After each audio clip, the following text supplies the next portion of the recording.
Hey, what's going on? So, a part of the good thing about history is it sometimes happens right in your face. And as I'm driving through Tuskegee to actually take a look at some history, here I'm about to walk up on something. And it's covered in a tarp. It is defaced. It is this thing right here, right? Right there, right in front of you. I am walking up on it, get a better picture. I'm going to snap some pictures too. I don't know exactly who this person is right here, right? Well, not right now anyway. I'm going to walk and see if there are anything that can tell me who this gentleman is. Oh, I know exactly what this is. This is the, looks like cross of the Sons of the Confederacy. Yeah, 100%. Just like you have the Daughters of the Confederacy. There are two, let me give a closer look at this, right? See, so you can see what's been done to it. It's been graffitied, and in essence it says F the KKK, and so on and so forth. So just take a step out this insanely humid sun into this shaded area. Just give you a little history of the Sons and the Daughters of the Confederacy. There are two groups born in the late 1800s, right? Both groups were in place to not pay homage to the Confederacy, but to keep the ideal of the CSA alive. That statue over there, and many of them like that in the United States, particularly all across the country. Let's not for a second think that these statues were only in the South, because that is not true. It's not true at all.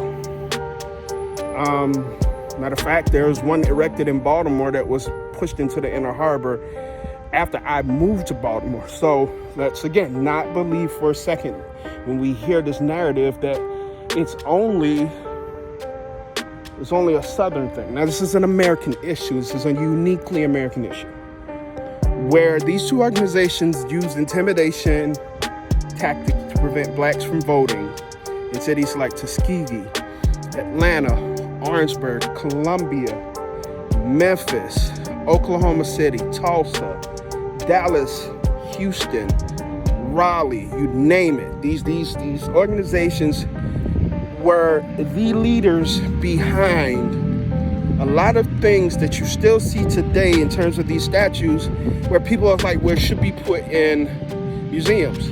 Well, these statues weren't erected by museums. They weren't erected by historical societies. They were erected by racists. In both the Sons and Daughters of the Confederacy. There's zero need for these statues up because they honor no one. They honor an ideal of subservience.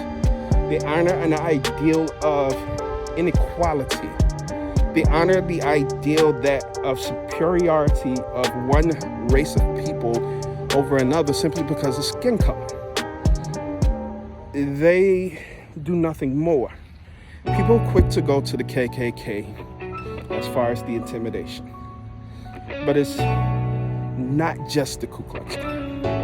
These two unique organizations, Sons and Daughters of the Confederacy, while they didn't have to necessarily touch you, They put statues up places like this, where I'm pretty sure around here,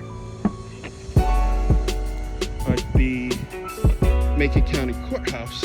You can see it over here, like in Macon County Courthouse, these places where you would go vote. I'm pretty sure where the PNC Bank over here is, was a place you'd go vote here in Tuskegee. And what ends up happening is, by having these statues around, some reminder of the dominance of white supremacy during these times, which is what so many folk fought and died to end. This ain't a civil rights lesson, this is a history lesson, because civil rights is history. Hey, what's up? So, trade with your friends, the Tuskegee boycott.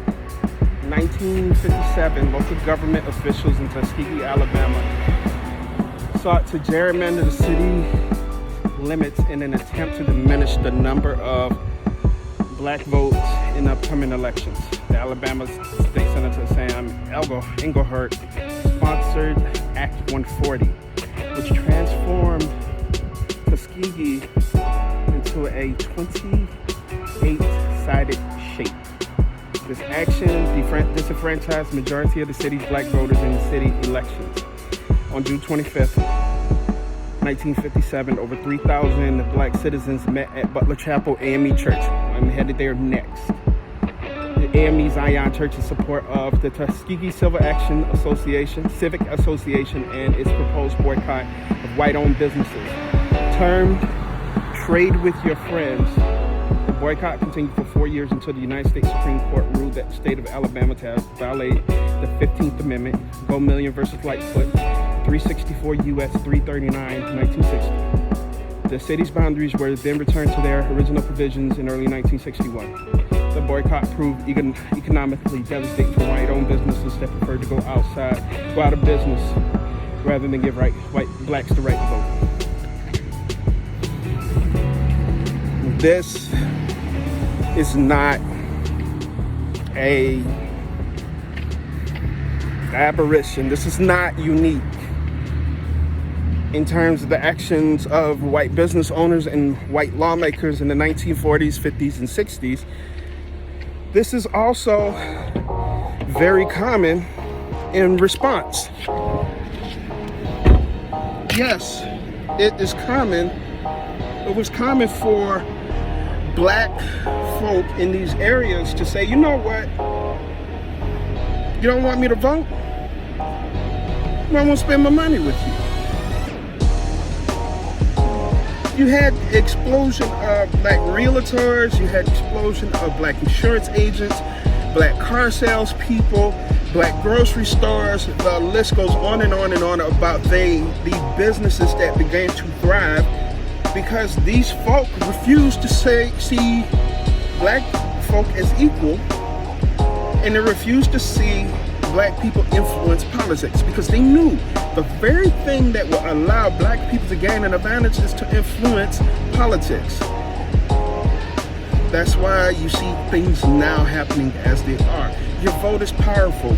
These things, this boycott in Tuskegee, Alabama specifically was behind the right to vote, behind an effort. Yeah, it took 4 years for the Supreme Court of the United States to say was wrong.